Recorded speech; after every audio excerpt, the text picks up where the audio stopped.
Have you ever walked into a store or clicked on a website to buy one thing and then you ended up leaving with way more than you planned? Of course you have. It happens every time you go into the Dollar Tree. Retailers are not in the business of serving you. They're in the business of making money, and they're experts at getting us to spend more of it than we planned. But not today, because I'm breaking down those sneaky tactics that retailers use and how you can avoid them so you can shop smarter and save more money. Scarcity messaging. You've probably seen stuff like only 2 left in stock or last chance to buy. Stores do this just to make you panic and buy quickly so that you feel like there's no time to think or do that all important act of comparing prices.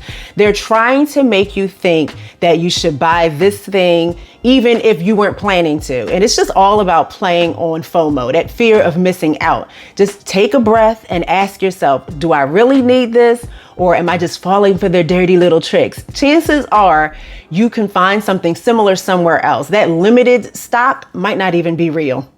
Upselling and cross-selling. So have you ever gotten ready to buy something and then the person at the store says, hey, for another $10, you can upgrade to the premium version? That's upselling. Or it's like, hey, you got a new phone. How about a case for that? I don't know what the voice is, but maybe you're just trying to buy a laptop and right below it, it'll say people often buy these together. And it's a picture of a printer, a flash drive, and a tube of lipstick. That's cross-selling, and it's their way of getting you to spend more money. If you didn't budget for the accessories and the peripherals, just stick to your plan. If you just need the basics, don't let the extra suck you in. If it turns out later that you do need the additional items or the upgrade, then at least you gave yourself some time to think and know for sure, and then you can set that reasonable budget for the additional expense. Anchoring effect. Now, you've seen those price tags where something is marked down from a crazy high original price, like a shirt used to be $100 and now it's $50. Sounds like a deal, right? But that original price is often just made up to make the sale look even better. And you have to ask yourself, is the shirt even worth the $50? If it's an item that's sold at other stores, then you can check around to see if it's actually a good price. Membership perks. Now, there are programs like Amazon Prime or store loyalty clubs that give you perks like free shipping or early access to sales, and they make you feel real special like a VIP, but the goal is to keep you coming back and spending with them. And one way to combat it is just to think about how much you actually use the perks. If you're barely using them and the amount that you're saving is less than the amount that you're spending, it's probably time to cancel and save your money. Decoy pricing. Now, this is when stores set up prices to try to nudge you toward a specific choice. So like at a fast food restaurant, the small drink is $2.29, the medium is $2.59, and the large is $2.89. And the large might seem like the best deal, so you end up buying it even though all you really wanted was a small. You have to just focus on what you actually need. If a small is enough, then skip that so-called deal and stick with your first choice, because now you'll have to force yourself to drink all that iced tea so that you're not wasting it.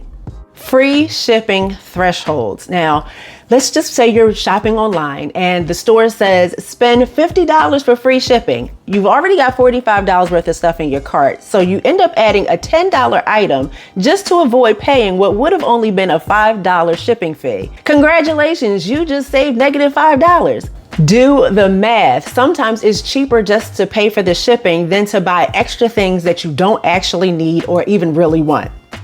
Social proof. You ever see a product labeled bestseller or trending now? Or maybe you've seen pop-ups like Sarah just bought this, or Jessica just bought that, or Parker just bought this bike. I don't know who Sarah, Jessica, or Parker are, so why do I care what they bought? Stores do this to try to make you think, wow, if everyone else likes it, I should buy it too.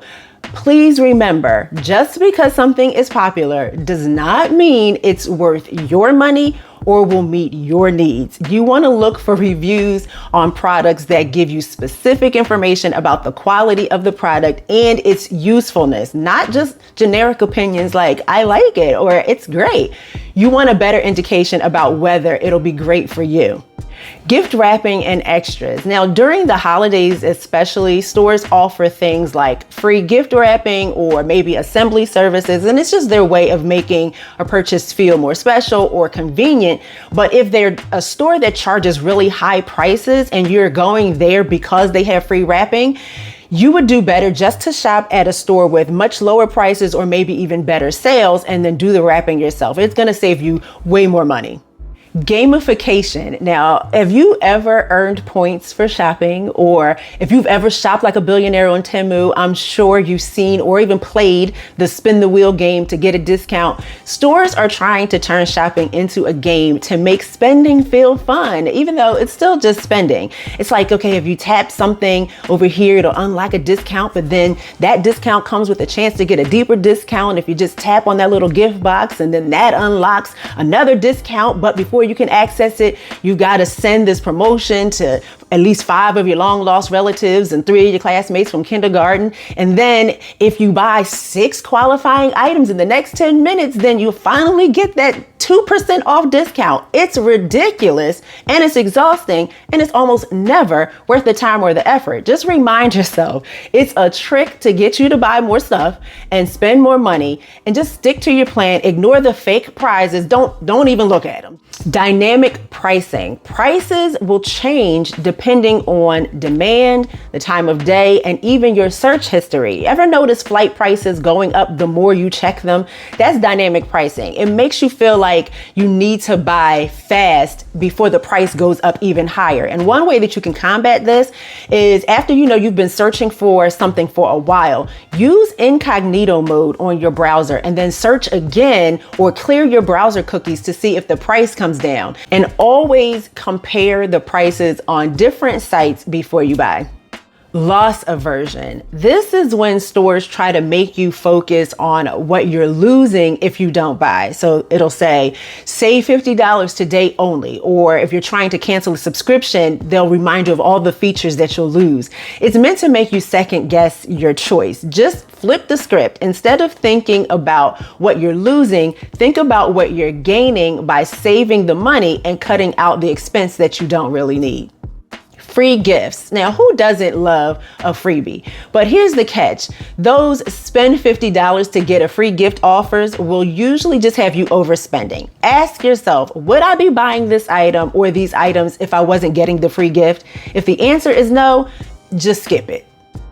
Buy one, get one deals. They always sound like a steal, right?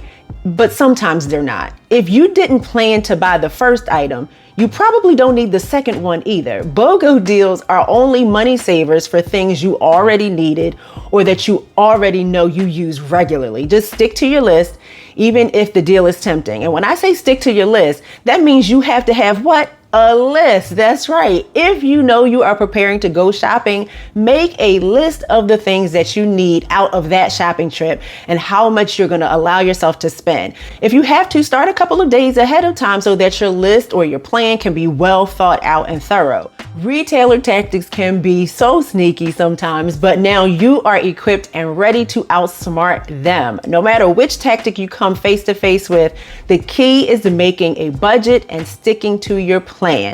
What are some of those tactics that always seem to get you to spend extra money that maybe now you'll be ready for? Let me know in the comments.